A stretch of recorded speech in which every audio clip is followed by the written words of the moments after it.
Sekarang, untuk memberikan persembahan dan mengembalikan persepuluhan makin mudah.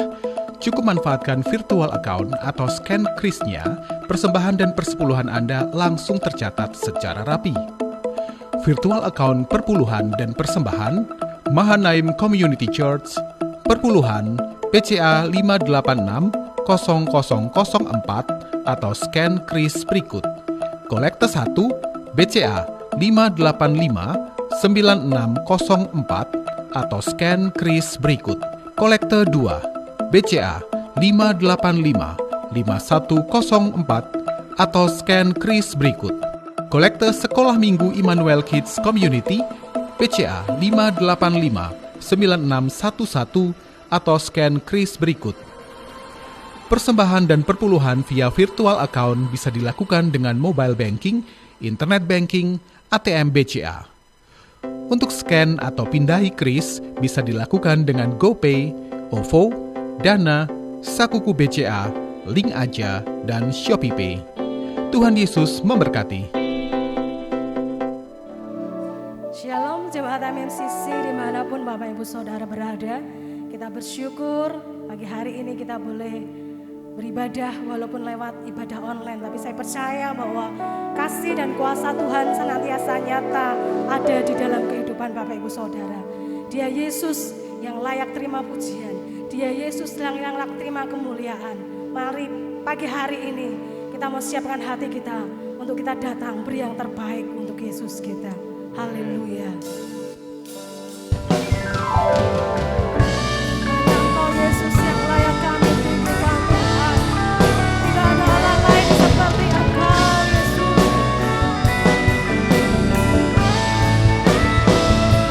Terima kasih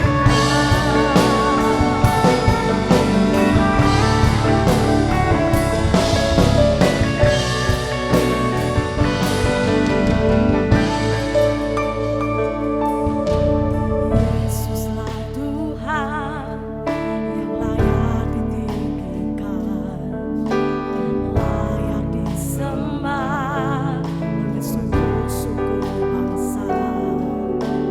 Dengan darah-Mu Kau telah tebus dosaku, genapi Tuhan firman-Mu atas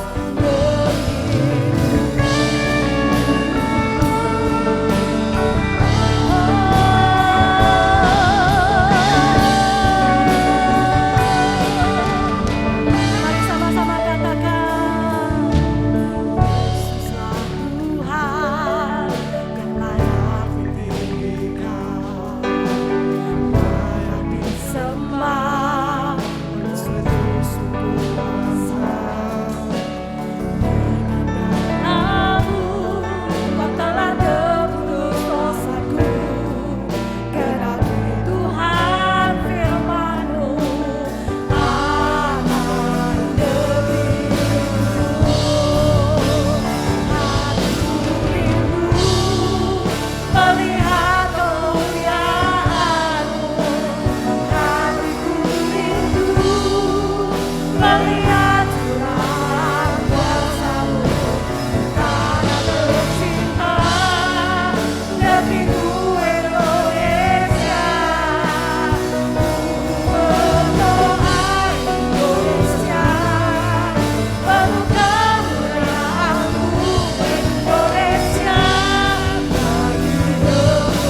ini kami naikkan syukur kepadamu.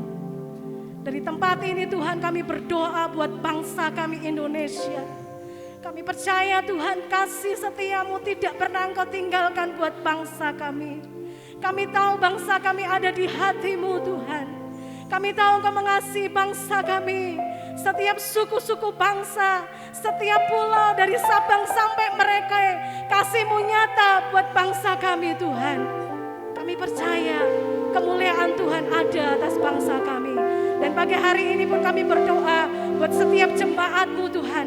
Baik dimanapun mereka boleh berada, kami pun percaya kemuliaan Tuhan ada dan hadir buat setiap keluarga jemaat Mahanaim.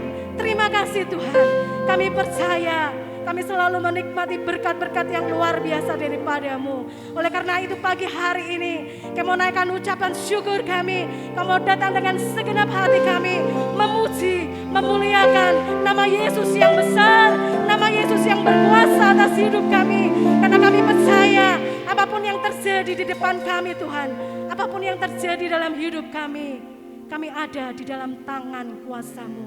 Kami percaya Engkau pegang kendali buat setiapnya Tuhan.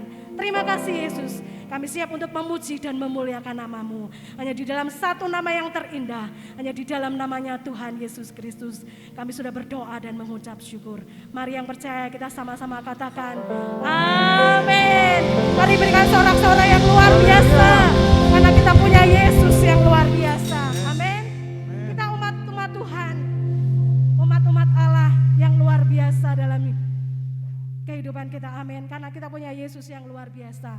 Kita luar biasa, kita jadi umat pemenang atas apa? Segala kekhawatiran, segala ketakutan dalam hidup kita, segala masalah yang terjadi dalam hidup kita. Tidak perlu cemas, tidak perlu takut. Kita umat yang lebih dari pemenang. Karena Yesus senantiasa menopang hidup kita, amin. Mari pujikan ini, lebih dari pemenang, haleluya. Mari bersorak-sorai buat Tuhan.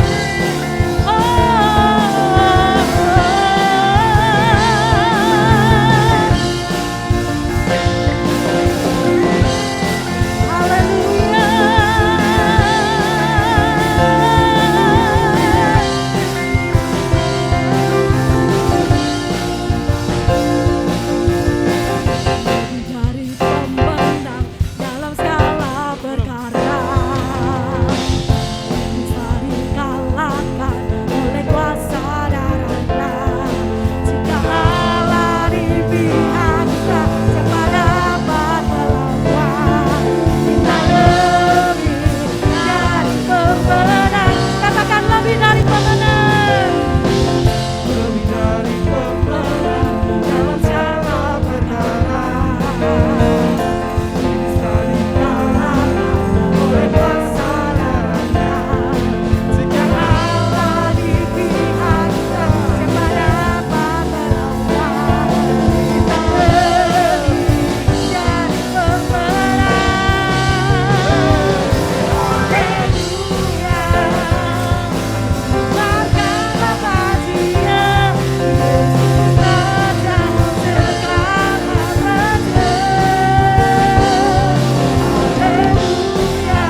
pagi hari ini kita mau terus puji, kita mau terus sembah Dia, karena Dia Allah yang luar biasa dalam hidup kita.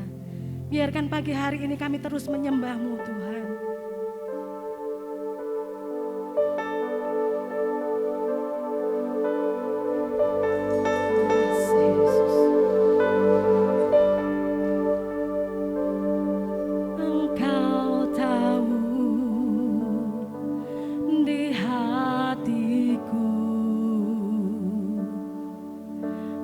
Sejuta rindu untuk selalu bersamamu, Yesusku. Izinkan ku menyenangkan hatimu lewat yangan hatiku.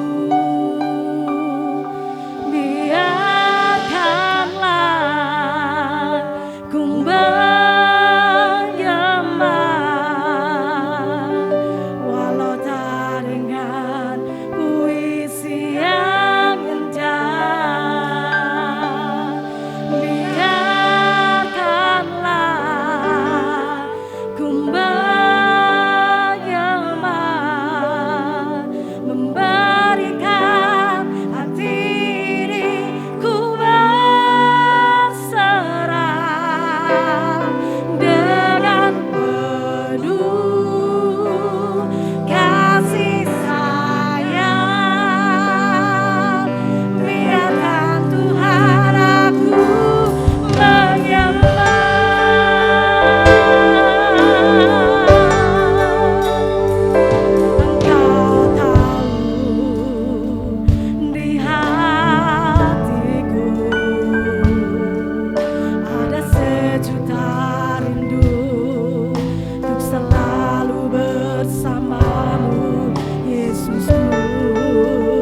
jadikan kami menjadi penyembah-penyembah Engkau yang menyembah Yesus di dalam roh dan kebenaran. Amin.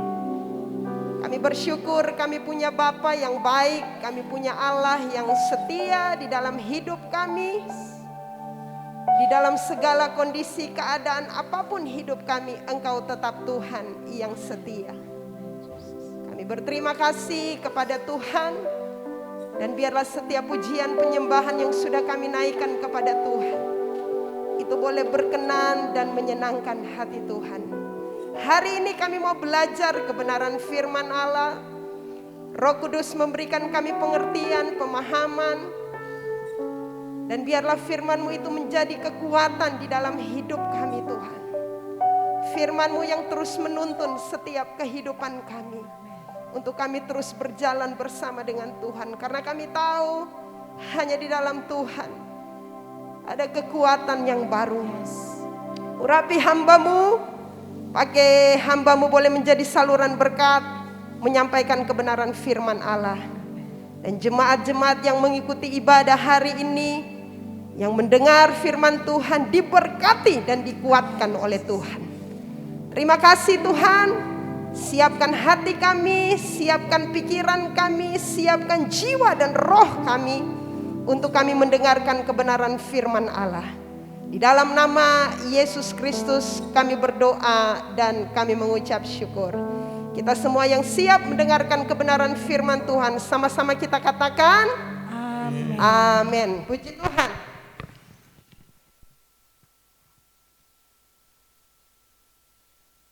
Salam sejahtera di dalam kasih kita Tuhan Yesus Kristus. Bapak Ibu Jemaat Mahanaim yang diberkati oleh Tuhan, kita bersyukur di bulan Agustus Tuhan memelihara hidup kita, dan tanpa terasa kita sudah ada di penghujung bulan Agustus yang sebentar lagi akan selesai bulan Agustus, dan kita akan memasuki bulan yang baru. Dan kita bersyukur juga sekalipun kita beribadah secara online, tapi tidak mengurangi sukacita kita untuk kita tetap beribadah kepada Tuhan. Amin. Hari ini kita akan sama-sama belajar kebenaran firman Allah. Saya diberikan tema tentang menang dalam peperangan. Menang dalam peperangan. Bapak Ibu Saudara jemaat yang dikasihi dan diberkati oleh Tuhan, ketika mendengar kata perang, mungkin ada suatu rasa ketakutan di dalam diri kita, sehingga manusia berusaha untuk hidup di dalam damai, damai satu dengan yang lain. Bahkan di dunia internasional ini ada namanya PBB, untuk mengatur supaya setiap bangsa-bangsa itu tetap damai. Tetapi kita tahu, bahkan Bapak Ibu juga mendengar berita, hari-hari ini terjadi perang di Afghanistan, kita mendengar berita. Tetapi ketika perang itu terjadi, hal yang sangat diharapkan ketika peperangan itu terjadi, saya yakin ini berbicara tentang kemenangan. Orang yang berperang pasti maunya menang, siapapun yang terlibat di dalamnya pasti mau menang. Tetapi kita lihat di sini bagaimana kemenangan itu tidak terjadi dengan sendirinya. Kemenangan itu tidak terjadi dengan sendirinya, tetapi harus melewati yang namanya perjuangan.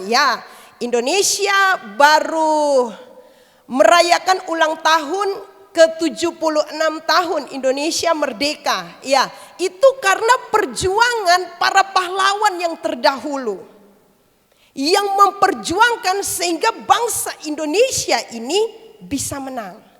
Artinya bahwa ketika peperangan itu terjadi, kemenangan itu tidak datang dengan sendirinya, tetapi ada namanya perjuangan. Dan perjuangan itu pun harus diperlengkapi dengan senjata. Sehingga dapat menghadapi musuh atau lawan dan meraih kemenangan. Kita akan sama-sama belajar kebenaran firman Tuhan hari ini. Mengapa kita harus berperang? Kapan peperangan itu terjadi dan bagaimana cara untuk memenangkan peperangan itu? Peperangan yang dimaksudkan ini adalah berbicara tentang peperangan rohani. Kita akan sama-sama buka firman Tuhan di dalam Efesus pasal yang ke-6 ayat yang ke-10 sampai ayat yang ke-17. Kalau Bapak Ibu sudah membuka firman Tuhan, kita sama-sama membacakan ayat ini ya. Sekalipun Bapak Ibu beribadah di rumah, tapi kita akan baca bersama-sama ayat ini. Di dalam Efesus pasal yang ke-6 ayat yang ke-10 sampai ayat yang ke-17, apa yang dikatakan Paulus kepada jemaat-jemaat yang ada di Efesus saat itu. Mari kita baca bersama-sama dalam hitungan yang ketiga, 2, 3 ya. Akhirnya hendaklah kamu kuat di dalam Tuhan, di dalam kekuatan kuasanya. Kenakanlah seluruh perlengkapan senjata Allah, supaya kamu dapat bertahan melawan tipu muslihat iblis.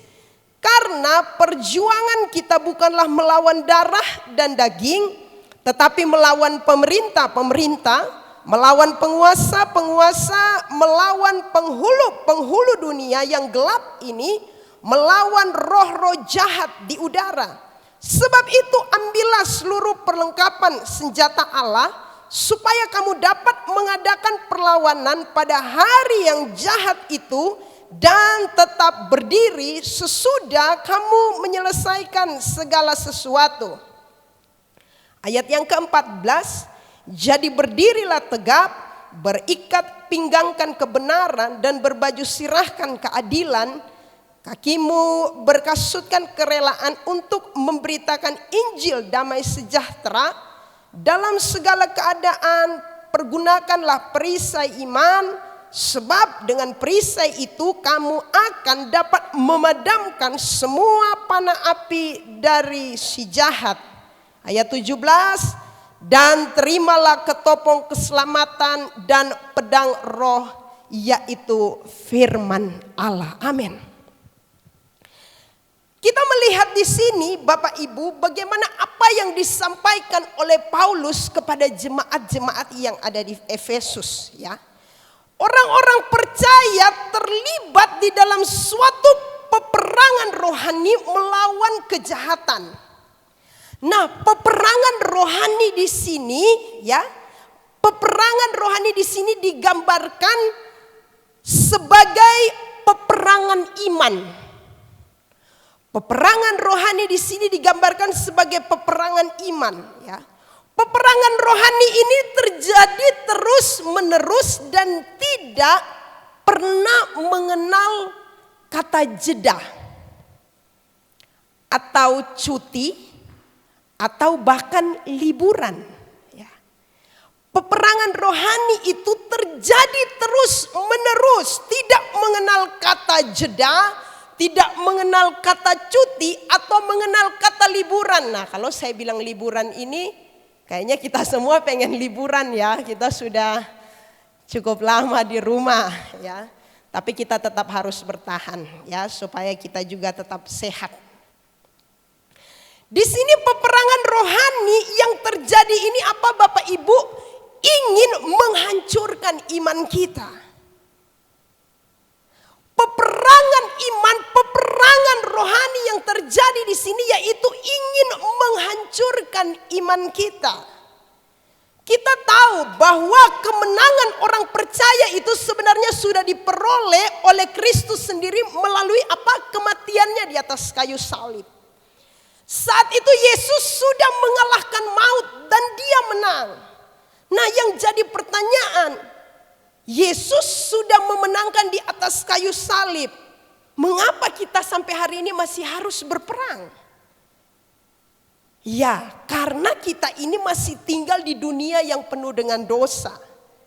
Peperangan rohani di sini digambarkan sebagai peperangan iman. Tapi kita harus ingat, Bapak Ibu, kita ingat bahwa peperangan yang kita ya. Bukan hanya untuk meraih suatu kemenangan, tetapi untuk merayakan kemenangan itu bersama siapa? Bersama Yesus Kristus. Katakan amin. Amin. Kemenangan yang kita peroleh itu, kita akan sama-sama meraih kemenangan dan kita akan merayakan kemenangan itu bersama dengan Yesus Kristus. Kita akan lihat bagaimana cara untuk memenangkan peperangan rohani. Kita lihat di ayat yang ke-10 di dalam Efesus, di situ dikatakan, akhirnya hendaklah kamu kuat di dalam Tuhan, di dalam kekuatan kuasa-Nya. Bapak Ibu Saudara yang diberkati dan dikasihi oleh Tuhan, kita bisa menang bukan dengan kekuatan kita sendiri ataupun dengan kekuatan manusia. Karena kita tahu kekuatan manusia itu terbatas. Kita bisa menang bukan dengan kekuatan kita, bukan dengan kekuatan manusia, tetapi hanya dengan kekuatan Tuhan. Nah, bagaimana orang percaya ini bisa memperoleh kekuatan itu? Bagaimana orang percaya bisa memperoleh kekuatan itu ketika hidup di dalam kesatuan dengan Kristus dan Roh Kudus itu menguasai hidup kita. Bagaimana kita bisa memperoleh kekuatan dari Yang Maha Kuasa ketika kita hidup di dalam kesatuan dengan Kristus dan Roh Kudus itu menguasai hidup kita. Kalau ayat yang ke-10 ini di dalam terjemahan bahasa Indonesia masa kini bunyinya seperti ini. Akhirnya hendaklah kalian menjadi kuat dengan kekuatan yang kalian dapat dari kuasa Tuhan, karena kalian bersatu dengan Dia. Mungkin kita bisa saja menggantikan kata kalian ini dengan saya atau aku. Akhirnya hendaklah saya menjadi kuat dengan kekuatan yang saya dapatkan dari kuasa Tuhan. Karena apa? Saya bersatu dengan Dia. Jadi Bapak Ibu, kehidupan manusia sangat terbatas dan memiliki banyak kelemahan. Sehingga apa? Dengan mudah iblis ini menyerang kita. Ketika orang percaya menempatkan diri di dalam tangan kuasa Tuhan, menempatkan hidup kita di dalam kekuatan kuasa-Nya, orang-orang percaya akan dimampukan dan tetap bertahan. Amin. Kita akan tetap bertahan karena apa? Yang pertama, kita mengandalkan kekuatan Tuhan. Bukan kita mengandalkan kekuatan sebagai manusia. Yang kedua, kita lihat di sini bagaimana cara untuk memenangkan peperangan rohani. Yang kedua dikatakan ayat yang ke-11 dan ayat yang ke-13. Ya.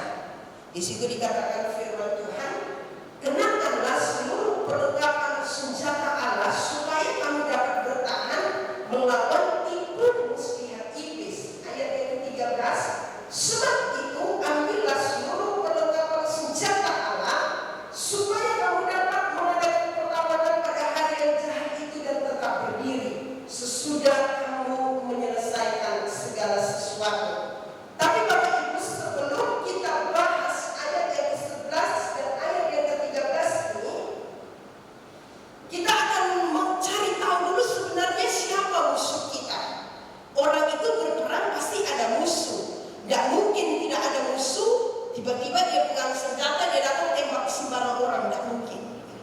Nah, kita akan lihat siapa di sini musuh kita. Di ayat yang ke-11 bagian B, di situ dikatakan, supaya kamu dapat bertahan melawan tipu muslihat iblis. Ayat yang ke-12, karena perjuangan kita bukanlah melawan darah dan daging, tetapi melawan pemerintah-pemerintah, melawan penguasa-penguasa, melawan penghulu-penghulu dunia yang gelap ini, melawan roh-roh jahat di udara.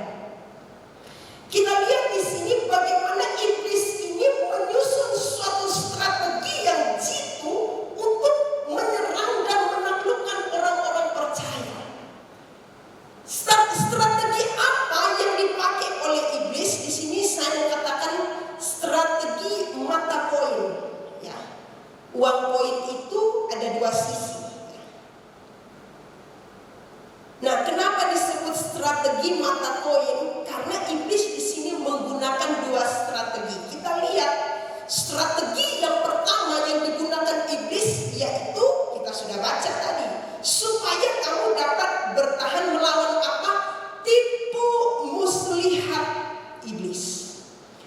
Strategi yang pertama yang dilakukan oleh iblis yaitu tipu muslihat. Iblis menggunakan tipu muslihat ini untuk menjebak dan menjerumuskan orang-orang percaya. Ia tahu benar apa yang menjadi isi hati kita. Ia tahu benar apa yang menjadi pikiran manusia. Tapi iblis itu tidak maha tahu. Hanya Allah yang maha tahu. Ia tahu apa yang menjadi kelemahan kita sebagai manusia. Bahkan ia tahu juga bagaimana nih mengalihkan fokus kita sehingga membuat kita ini tidak percaya lagi kepada Tuhan. Membuat iman kita ini mulai lemah. Sudah tidak usah percaya lagi sama Yesus. Ini strategi yang dipakai iblis untuk apa? Menjatuhkan orang-orang percaya. Supaya tidak percaya lagi dengan Yesus. Ia mengalihkan fokus kita. Ia mengalihkan pandangan kita. Ya, hari-hari ini cukup berat. Karena apa? Kita harus beribadah secara online. Contoh yang sederhana. Karena kita sudah biasa beribadah langsung datang ke gereja. Tiba-tiba kita harus beribadah secara online, menghadap layar handphone, menghadap layar laptop. Cukup berat Bapak Ibu. Ya. Ini kesempatan dia mengalihkan kita. Sudah, nggak usah ibadah. Tunggu nanti kapan gereja buka baru ibadah. Tapi saya percaya kita jemaat-jemaat Mahanaim sekalipun ibadah online, kita tetap beribadah kepada Tuhan. Amin. Dia mengalihkan fokus kita supaya kita tidak fokus lagi kepada Kristus. Membuat kita menjadi tidak percaya dengan Tuhan. Yang kedua di sini strategi yang iblis pakai itu yaitu tekanan. Yang pertama tipu muslihat, yang kedua itu tekanan. Di ayat yang ke-12 di dalam Alkitab terjemahan lama dikatakan seperti ini. Karena kita bergumul bukan dengan manusia, melainkan dengan segala penguasa dan kuasa dan penghulu dunia yang memerintahkan kegelapan dan segala kuasa roh jahat di udara. Nah, kita melihat di ayat yang ke-12 ini bagaimana Paulus dia menggambarkan iblis ini mampu menguasai apa? Pemerintah, mampu menguasai penguasa penghulu dunia untuk apa? Menyerang orang percaya. Iblis menguasai pihak-pihak tertentu untuk apa? Menentang, menyerang, bahkan menganiaya orang-orang percaya. Dan Paulus sudah mengalaminya. Ketika Paulus berkata seperti ini, Paulus sendiri sudah mengalaminya. Bagaimana ia di dalam tekanan, ia ada di penjara, ia merasakan kelaparan, ia merasakan kedinginan. Dan semua yang Paulus alami ini hanya untuk apa? Mempertahankan iman kepercayaannya kepada Yesus Kristus. Dia menggunakan strategi tekanan. Dia menekan orang-orang percaya. Merasa susah, merasa sulit. Bapak Ibu jemaat-jemaat Tuhan, tekanan apa yang hari-hari ini sedang kita hadapi? Persoalan ekonomi, persoalan kesehatan, persoalan rumah tangga. Apa yang hari-hari ini sedang kita alami?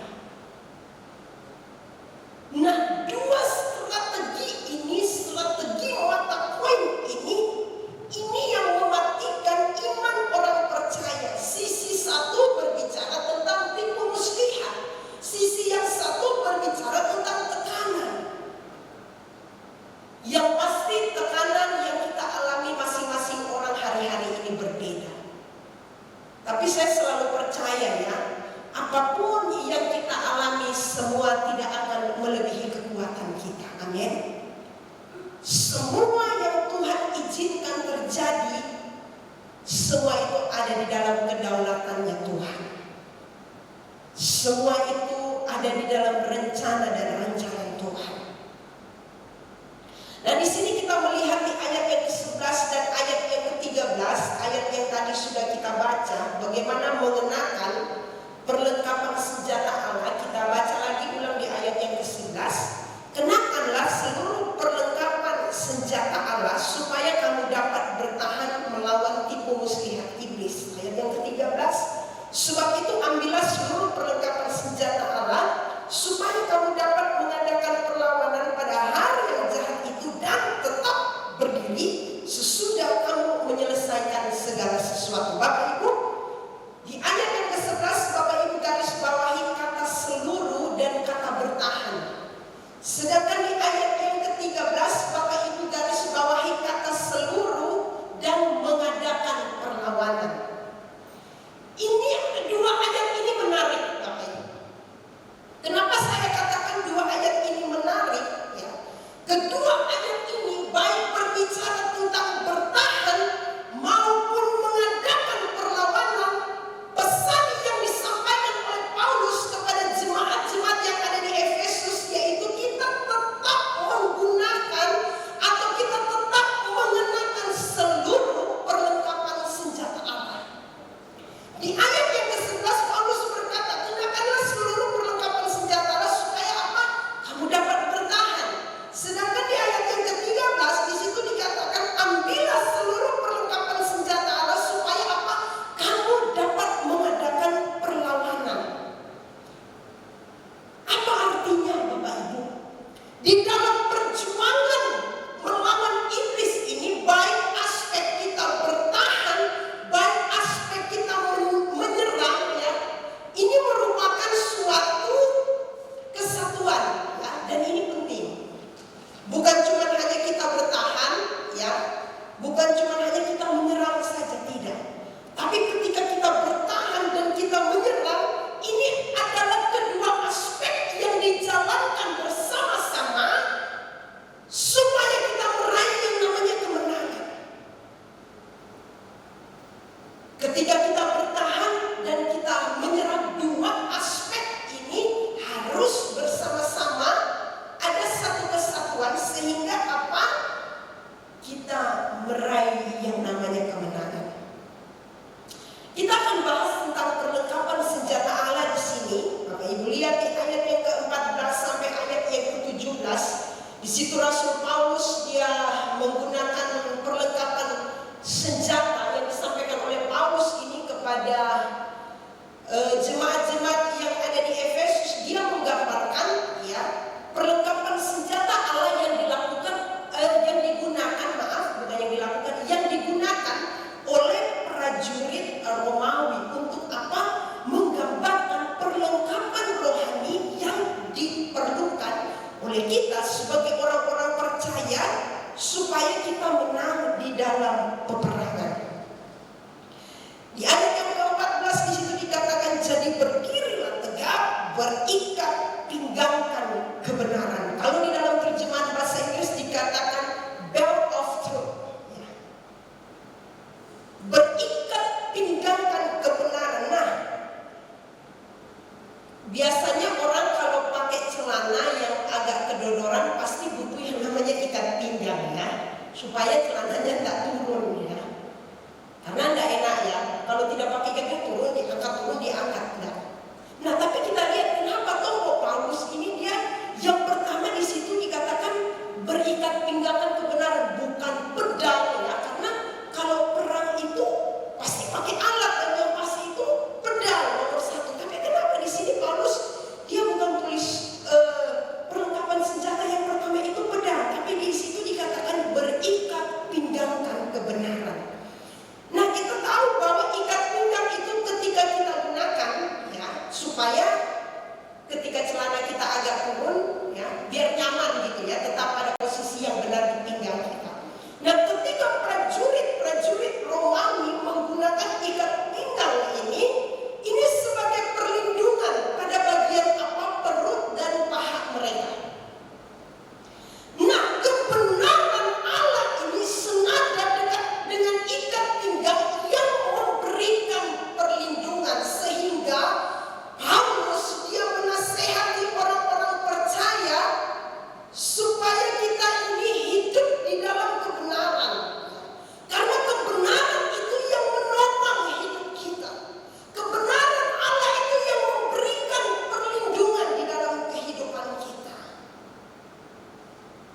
Jadi senjata Allah yang pertama itu berbicara tentang berikat pinggangkan kebenaran.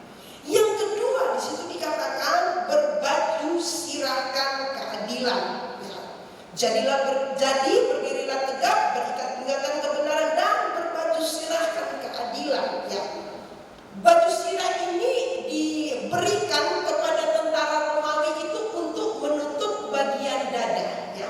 Bapak Ibu bisa searching di Google, ya, tulis aja baju perang prajurit Romawi, nanti keluar itu gambarnya. Ya, semua perlengkapan, mulai dari kepala sampai di kaki, semua itu ada. Ya. Nah di sini kita lihat yang kedua itu berbicara tentang berbaju sirahkan keadilan. Nah baju sirah ini diberikan kepada tentara Romawi untuk menutup bagian dada, ya, untuk menutupi organ tubuh yang penting. Ya, di bagian dada sini ada jantung, ya, ada hati, dan ada organ-organ tubuh yang lain di dalamnya. Nah, gambaran dari baju sirah ini apa? Supaya kita setiap orang-orang yang percaya kepada Tuhan, kita menjaga hati kita dan kita tidak melakukan dosa. Kita hidup di dalam kekudusan. Ya. Supaya apa? Ketika iblis menyerang kita, mental kita kena. Karena kita berusaha untuk hidup, kita menjaga hati kita. Kita menjauhkan dosa itu. Bahkan kita berusaha untuk tidak melakukan dosa. Kita menjaga kekudusan kehidupan kita. Amin. Yang ketiga di situ dikatakan ayat yang ke-15, kakimu berkasutkan kerelaan untuk memberitakan Injil damai sejahtera. Ya, kasut ini berbicara tentang kesiapan. Jadi kesiapan kita untuk memberitakan berita kerajaan Allah kepada siapa? Kepada orang-orang di sekitar sekeliling kita. Mungkin kita tidak harus membawa Alkitab. Yuk buka yuk Matius pasal ini, ayat ini, bertobatlah sebab kerajaan Allah sudah dekat. Bukan. Tapi ketika kita mengalami sesuatu hal dan kita menerima mujizat dari Tuhan, bersaksilah. Ceritakan bagaimana kebaikan Tuhan itu dia nyatakan atas setiap kehidupan kita. Dan kasut juga ini memberikan perlindungan, ya. Kasut itu sepatu, ya, sepatu yang dipakai oleh prajurit Romawi. Jadi mereka itu dipersiapkan, ya, mereka jalan itu kalau saya baca, ya, satu hari itu sekitar 30 kilo.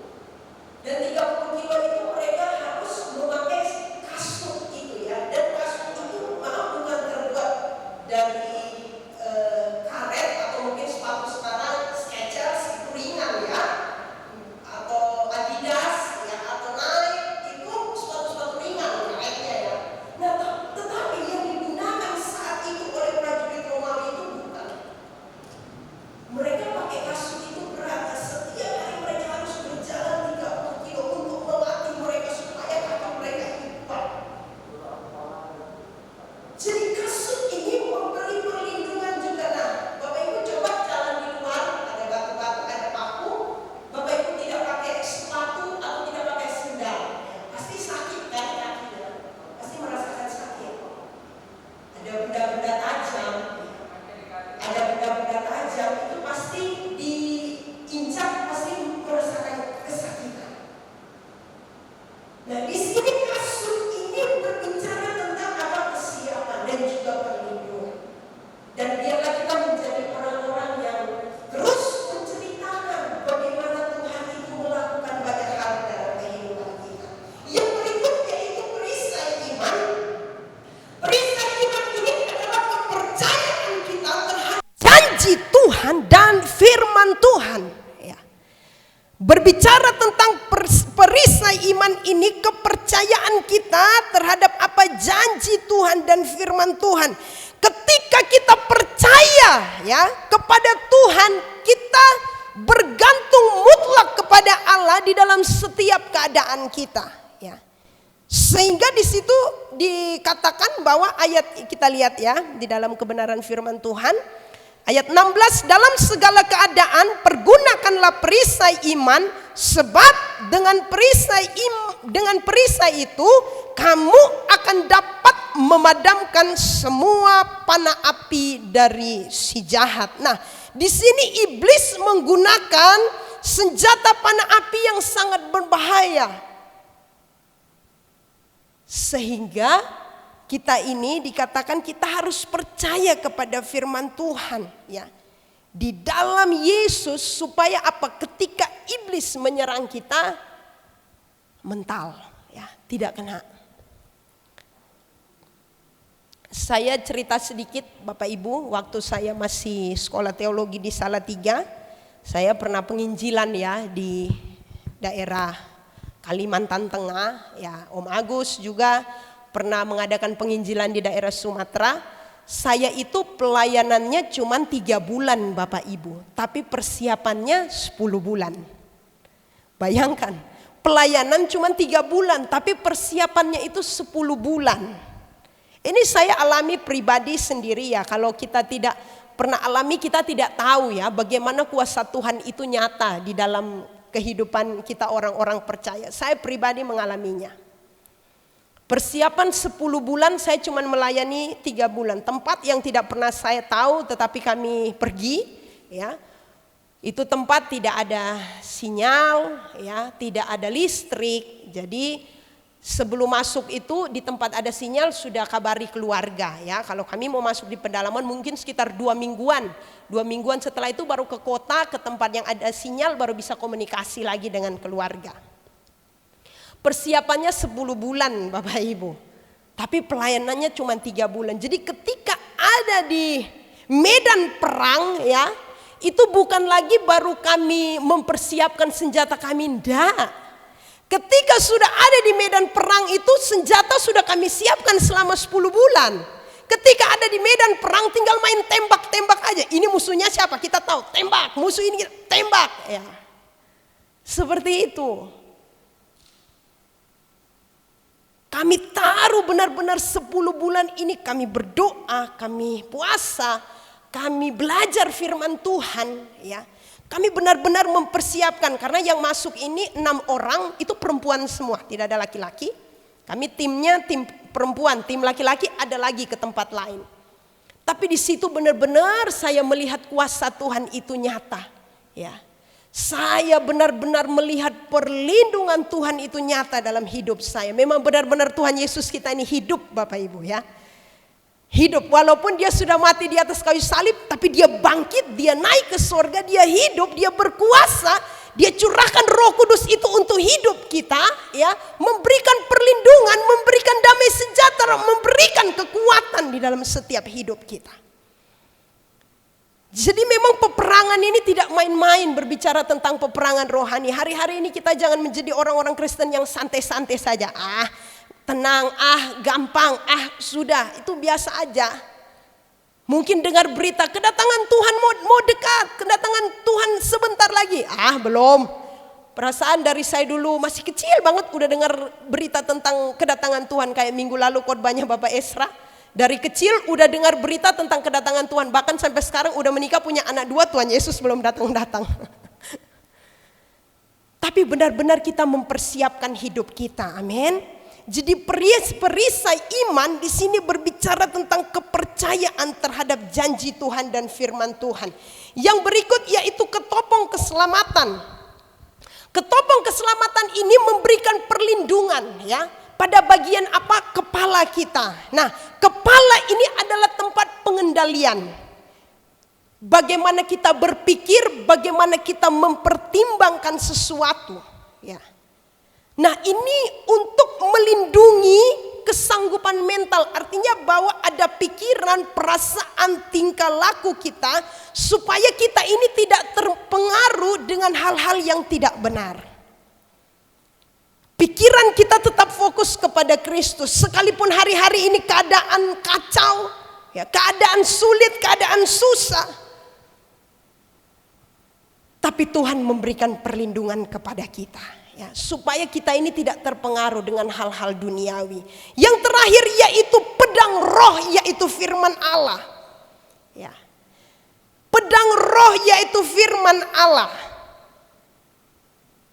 Pedang itu adalah senjata untuk menyerang dan untuk membela diri kita. Ada seorang sejarawan Yahudi, ya, dia menulis seperti ini Bapak Ibu. Setiap prajurit itu dilatih setiap hari. Dan dengan sangat keras, seolah-olah memang sedang berperang. Sehingga apa? Mereka tidak gampang lelah dalam pertempuran yang sebenarnya. Walaupun tidak berperang, tapi mereka itu setiap hari dilatih. Bayangkan, tidak berperang tetapi dilatih. Kalau di Indonesia yang latihan seperti itu ketika mungkin masuk sebagai anggota bersenjata Republik Indonesia, ya, Tentara Nasional Indonesia, TNI, Polri. Tapi kalau di Korea tuh ada namanya dibilang wamil atau wajib militer. Jadi saat ada usia tertentu itu mereka harus mengikuti yang namanya wajib militer. Ya. Tapi kalau kita di Indonesia tidak. Nah di sini bagaimana setiap prajurit itu dia dilatih setiap hari dengan sangat keras seolah-olah bahwa dia ada di medan pertempuran.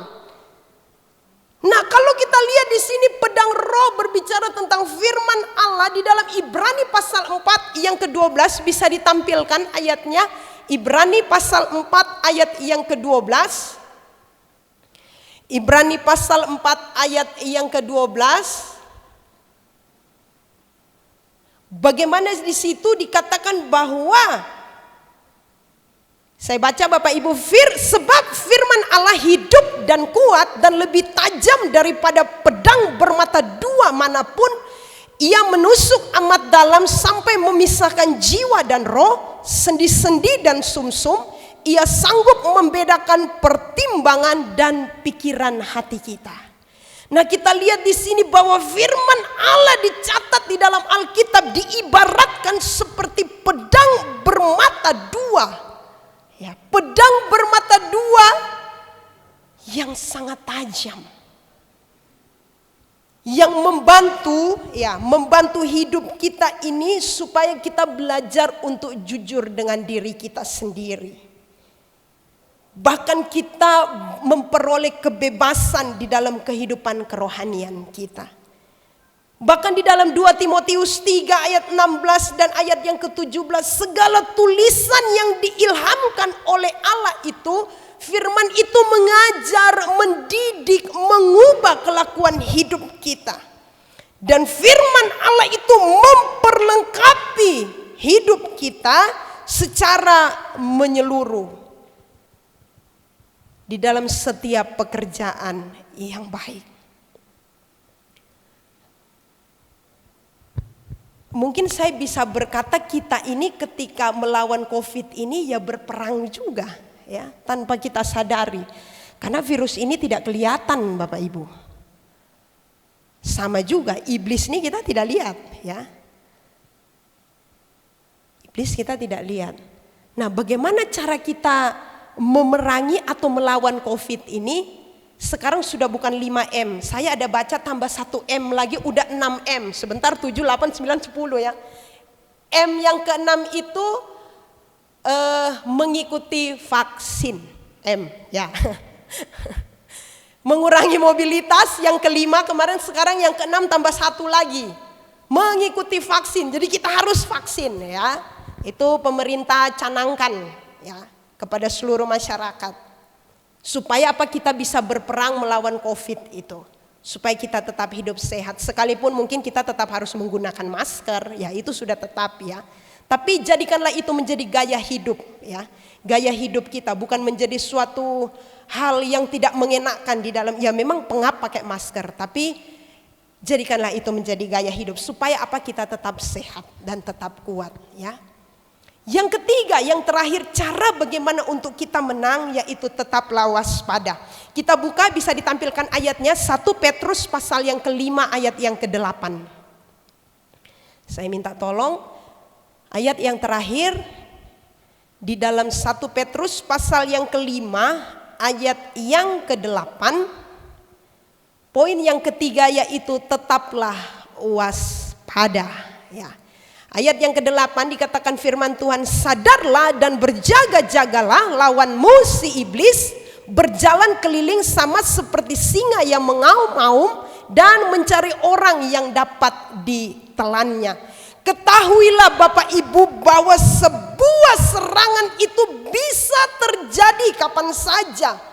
Pada saat apa saja itu dia bisa menyerang tanpa waktu yang kita duga. Tetapi ingat, kita harus tetap waspada. Kalau kata Bang Napi, waspadalah, waspadalah. Hari ini juga kita belajar kebenaran firman Tuhan untuk kita ini waspada ketika kita ada di medan pertempuran rohani. Dan pertempuran itu tidak terjadi tunggu seminggu, 2 minggu, tidak. Tadi di awal saya katakan itu terjadi tidak ada jedanya, tidak ada kata cuti, tidak ada kata liburan ya. Ketika kita lengah dia serang, tapi ketika kita kuat di dalam Tuhan dia serang pun mental ya. Jadi di sini kita cara untuk kita menang di dalam peperangan yaitu kita tetap waspada. Selain kita mengandalkan kekuatan Tuhan, kita memperlengkapi diri kita dengan senjata Allah dan kita tetap waspada ya. Hadapi pertempuran ini dengan kesungguhan hati. Dan ketika musuh itu siap untuk menyerang kita, kita selalu siap untuk mempertahankan diri kita. Amin. Oleh sebab itu jemaat-jemaat Mahanaim ya. Pertempuran apa, peperangan apa yang hari-hari ini sedang kita hadapi ya. Melawan siapa, yaitu melawan si iblis, biarlah kita tetap kuat di dalam Tuhan. Saya tutup dengan satu cerita ya, ini kisah nyata. Ada seorang pemuda bernama William Borden ya. Seorang pemuda ini dia bernama William Borden. Dia anak dari pengusaha kaya di Amerika sana Bapak Ibu ya. Dan dia ini merupakan pewaris tunggal di dalam keluarga. Papanya ini seorang yang kaya ya. Dia pewaris tunggal. Nah, setelah ibunya bertobat dan terima Yesus sebagai Tuhan dan Juru Selamat, William Borden ini dibawa di dalam gereja bersama ibunya. Dan singkat cerita, William Borden ini terima Yesus juga dan dia percaya ya. Setelah ia dibaptis, semenjak ia dibaptis itu dia rajin berdoa dan dia suka membaca firman Tuhan.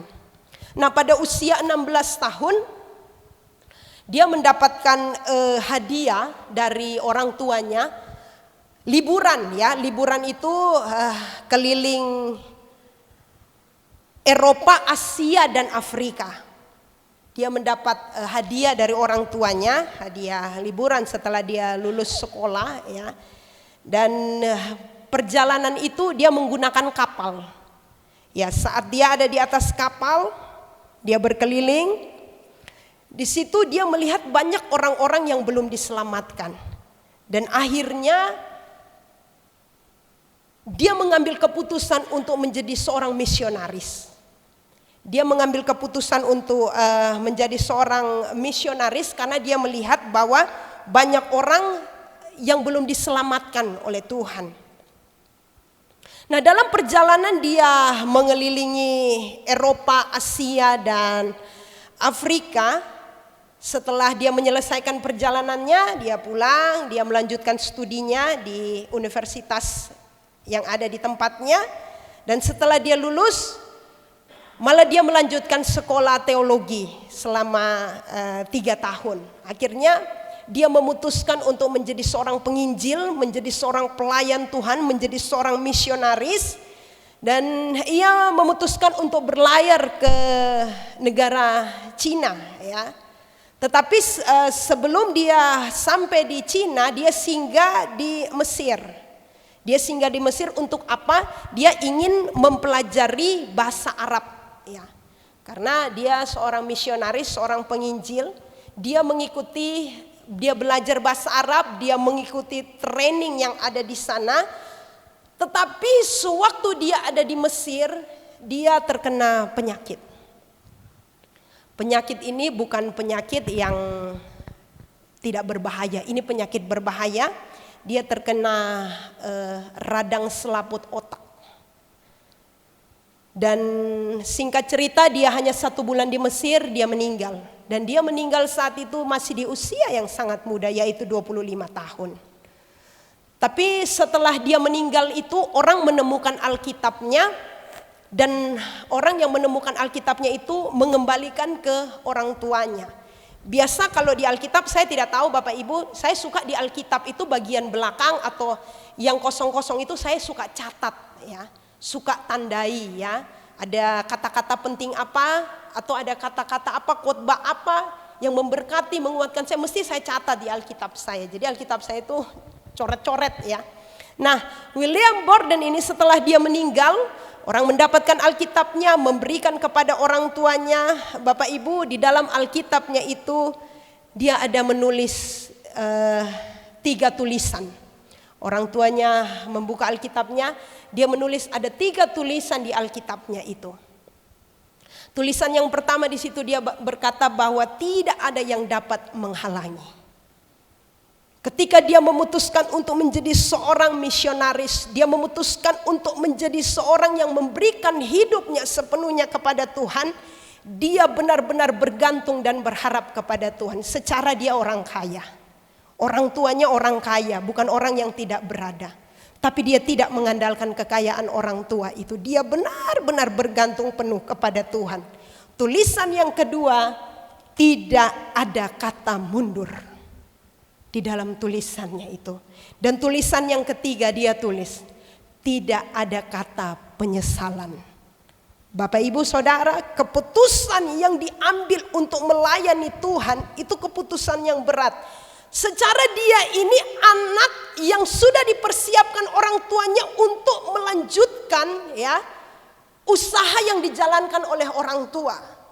Tetapi apa dia tinggalkan itu? Sekalipun bahkan dia harus mengalami penderitaan, dia sakit ya. Orang tuanya orang cukup berada, orang kaya. Tapi ketika dia ada di dalam penderitaan, dia tetap bertahan. 3 kata ini sangat bagus kalimatnya ya. Tidak ada yang dapat menghalangi. Tidak ada kata mundur, tidak ada kata penyesalan. Dia tetap bertahan. Dan dia juga ini dikenal sebagai orang yang sangat dermawan. Dia menyumbangkan ya untuk beberapa pelayanan di China, orang-orang misionaris, para penginjil itu dia memberikan uang untuk membantu pekerjaan pelayanan Tuhan yang ada di sana, sehingga namanya sampai hari ini dipakai menjadi salah satu nama rumah sakit yang ada di Lanzhou, China ya. Namanya itu Borden Memorial Hospital. Namanya itu dipakai. Nah, kita lihat teladan hidup dari William Borden ini Bapak Ibu. Bagaimana teladan hidup untuk kita tetap bertahan. Kita tetap bertahan sekalipun mengalami banyak hal di dalam hidup ini. Ya, mengalami penyakit yang mematikan, bahkan tawaran dunia akan masa depan yang nyaman. Dia lulus dari universitas yang bagus, dia seorang yang pintar ya.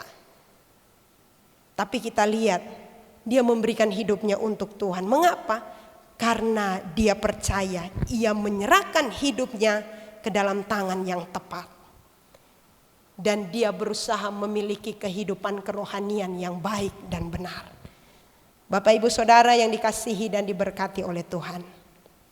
Pemain musik bisa maju, para pelayan bisa maju ke depan. Biarlah kita tetap hidup di dalam kasih karunia Tuhan. Kita tahu kita punya Allah yang berkuasa, Allah yang akan membela setiap kehidupan kita. Allah yang akan memberikan kita kemenangan. Kita nyanyikan satu pujian. Allah yang bela, siapa lawan Dia?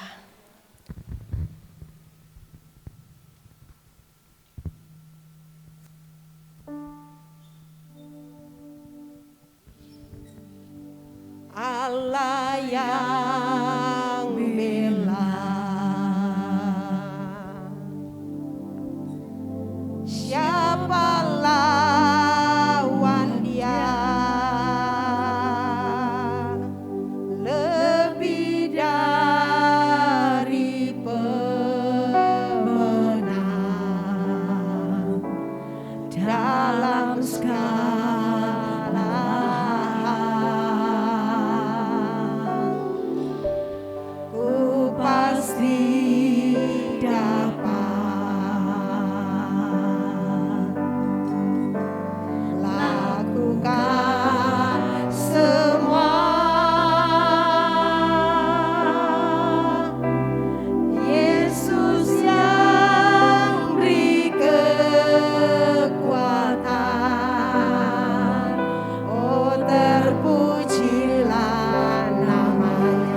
kami hidup di dalam Tuhan, ada suatu kepastian yang pasti yang Tuhan berikan atas hidup kami.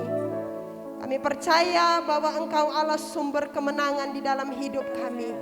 Kami manusia yang penuh dengan segala keterbatasan Tuhan, tapi kami percayakan hidup kami di dalam tangan Allah yang tidak terbatas, Allah yang sanggup melakukan segalanya atas hidup kami. Apapun yang hari-hari ini sedang kami alami, baik itu persoalan ekonomi, rumah tangga, pekerjaan, apapun itu Tuhan, dari tempat ini hamba-Mu berdoa dalam nama Tuhan Yesus Kristus, terjadilah mujizat dan kuasa Tuhan kepada setiap orang-orang yang percaya dan berharap kepada Tuhan.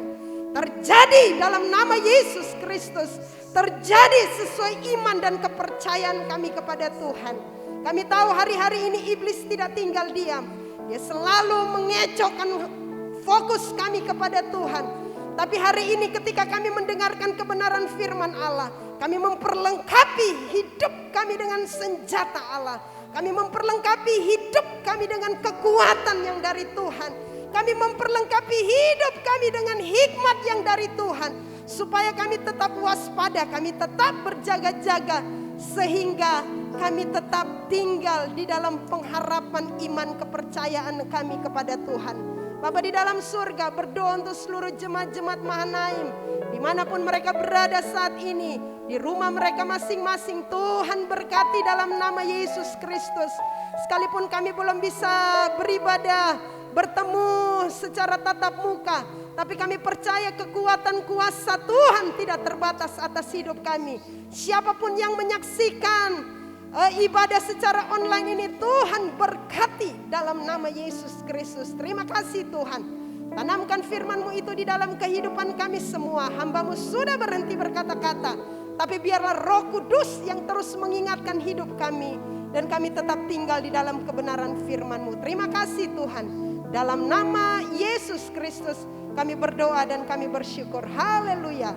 Amin.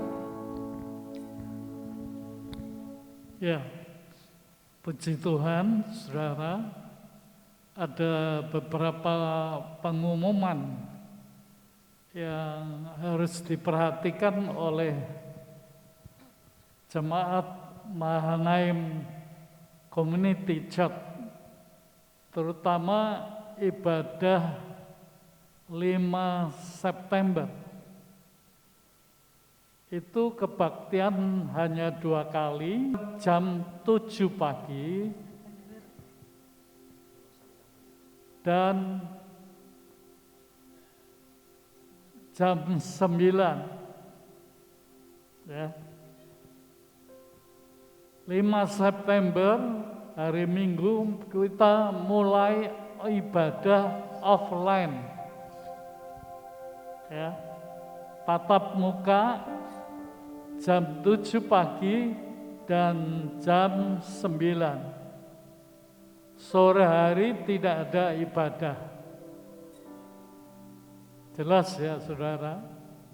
Mulai tanggal 5 hari Minggu jam 7 dan jam 9 ada ibadah offline, tatap muka di Mahanaim Community Church.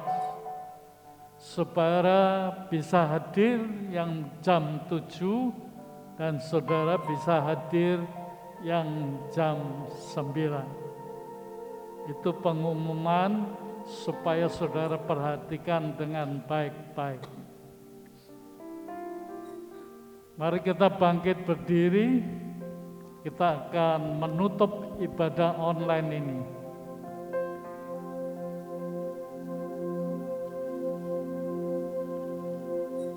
Pulanglah ke rumahmu masing-masing dengan membawa berkat dan damai sejahtera dari Allah Bapa kita, kasih sayang Tuhan Yesus, serta pertolongan daripada Roh Kudus menyertai kita semua mulai hari ini sampai selama-lamanya di dalam berkat nama Tuhan Yesus Kristus. Haleluya. Semua yang percaya katakan amin.